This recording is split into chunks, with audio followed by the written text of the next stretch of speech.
Minggu tanggal 9 Januari 2022. Admin sekarang lagi ada di Jalan Jenderal Sudirman, yaitu tepatnya di dekat SPBU Pahlawan.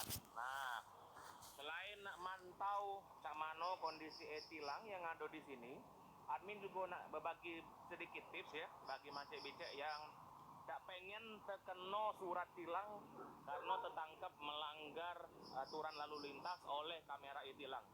Nah, jadi buat macek-bicek yang belum tahu, di Kota Palembang ini sudah dipasang 9 kamera di 9 titik di beberapa jalan protokol yang ada di Kota Palembang ini. Salah satunya ya yang bisa dijingok yaitu ada di kawasan Jenderal Sudirman di depan Taman Makan Pahlawan, di beberapa meter setelah lampu apa namanya jembatan ya. Nah,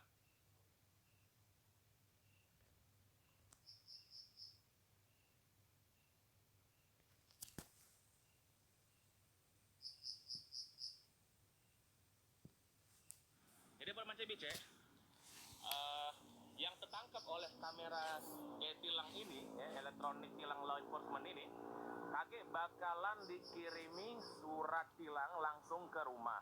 Datanya itu didapat dari nomor polisi yang tertangkap oleh kamera ya. Jadi memang beberapa hari yang lalu sempat viral juga salah satu dulur kita yang sudah dalam tanda kutip ngerasakan langsung tilang dari surat e-tilang ini ya, dikarenakan beliau tertangkap tangan make HP saat lagi naik mobil. Nah, jadi buat macek-bicek yang tak pengen terkena tilang ya, apalagi denda tilangnya juga lumayan. Nah, di sini Sipo bakalan kasih tips untuk macek-bicek cak mano biar bisa menghindari surat tilang saat melintas di bawah kamera e-tilang ini, tentunya dengan cara yang baik ya. Nah, jadi yang pertama-tama untuk pengendara sepeda motor yang harus diperhatikan adalah kalau gagal terkena surat tilang itu wajib menggunakan helm. Nah, cak bapak ini ya, wajib menggunakan helm.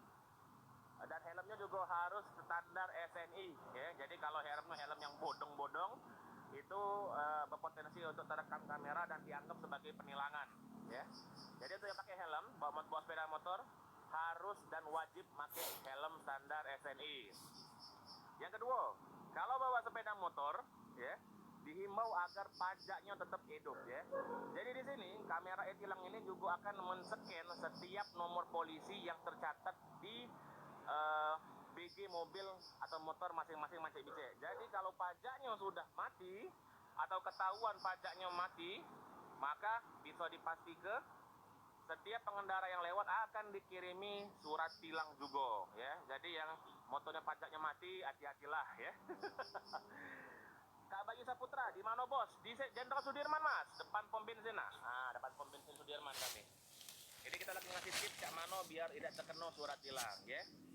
Jadi yang pertama adalah untuk yang bawa sepeda motor jangan tidak pakai helm, wajib hukumnya pakai helm. Nah, yang kedua, pajak motor dan pajak mobil masih dalam keadaan hidup, jadi tidak boleh dalam keadaan mati. Kalau mati akan dianggap membawa kendaraan dengan pajak mati dan pasti akan terkena surat tilang. Yang ketiga, untuk yang pakai sepeda motornya harus sesuai standar pabrikan. Jadi tidak boleh sepeda motor bodong atau sepeda motor modifikasi yang modifikasinya sudah merubah warna asli sesuai dengan yang ada di STNK motor masing-masing. Nah, jadi misalnya kalau warna motornya biru ya, tiba-tiba pas terekam kamera warnanya merah dan sesuai STNK, nah itu berpotensi terkena tilang juga ya. Jadi tiap kali beberapa menit sekali ini bakal ngejepret. Nah, kalau lampunya kedip, itu dia lagi ngejepret ya. Oke, yang keempat, dan ini berlaku juga untuk mobil dan sepeda motor, bahwa dilarang berkendara melawan arus ya. Jadi kayak di sini misalnya contoh, masih bisa datang dari arah Pahlawan, nah set ke sini, nah nembus ke arah lorong sebelah sini, itu akan dianggap melanggar arus lalu lintas dan akan dikena ke surat tilang juga. Jadi hati-hatilah yang nggak ngelawan arus ya, di depan Sudirman dan di depan kamera ETL lainnya. Oke. Pelanggaran selanjutnya adalah berboncengan lebih dari 3 orang. Jadi kalau masih bisa nambah sepeda motor ya, kalau pajak boncengannya berdua baik. Kecuali kalau memang bawa anak, dan kalau bisa anaknya juga harus pakai helm ya. Jadi biar aman, selamat di jalan. Yang berikutnya, make plat nomor palsu. Nah, jadi buat Mas Bice, jangan diremehkan plat nomor yang ada di mobil. Kalau sekarang pakai plat nomor yang custom yang tidak terdaftar di kepolisian, maka siap-siaplah bakal terkena tilang, ya. Jadi yang yang bikin motornya sekarang bikin motor custom cepat-cepatlah diganti kalau udah kena tilang ya, karena akan terdetek oleh sistem. Kalau diketemukan nah tidak ada pengendaranya, maka akan dianggap membawa motor ilegal lah. Berikutnya, melanggar rambu lalu lintas dan marka jalan ya. Nah, khusus kalau di sini kan memang tidak ada rambu lalu lintas ya di sini ya, di daerah Sudirman ini, tapi kalau terekam kamera tilang melanggar lalu lintas atau melanggar marka jalan ya, misal di daerah tilang itu ada marka jalan tidak boleh belok, maka bisa tertangkap belok, maka akan langsung dikirim surat tilang juga. Apa ini? Pertama, cak mano kalau mobil plat luar kota melanggar min, apa surat undangannya dikirim ke provinsi asal. Kalau untuk plat luar kota, biasanya dia ada regulasi tertentu, Mang Cice. Tapi selama pajaknya masih hidup, insya Allah tidak ada masalah. Paling kaki akan dikonfirmasi lagi oleh pihak kepolisian ya, untuk memastikan apakah memang pajak mobil luar kota itu masih hidup atau tidak. Tapi sepengetahuan admin, sampai detik ini kalau mobilnya, pajaknya atau motornya masih hidup, insya Allah tidak bermasalah ya. Oke, menerobos lampu merah. Jadi buat Mas Bice yang hobi nerobos lampu merah, ya siap-siaplah bakal kena tilang, itu bakal langsung dikirim ke rumah. Jadi kakek kita rekap lagi seluruh pelanggaran lalu lintas ya, yang bakal berpotensi ngebuat Mas Bice bakalan dikirimi langsung surat tilang. Selanjutnya, nah ini yang paling parah, mengemudikan sepeda motor dan mobil dengan membawa HP atau memainkan HP. Jadi buat Mas Bice yang hobi main HP di pucuk motor ya, dengan tangan siko, atau yang hobi main HP sambil bawa mobil, atau yang mungkin hobi dengarkan musik pakai headset di pucuk sepeda motor atau di mobil, maka hati-hatilah bakal berpotensi untuk terkena surat tilang, dikarenakan membahayakan ya, berpotensi membahayakan para pengendara yang lain. Sama-sama Kak Herman, terima kasih banyak, semoga berguna Kak ya.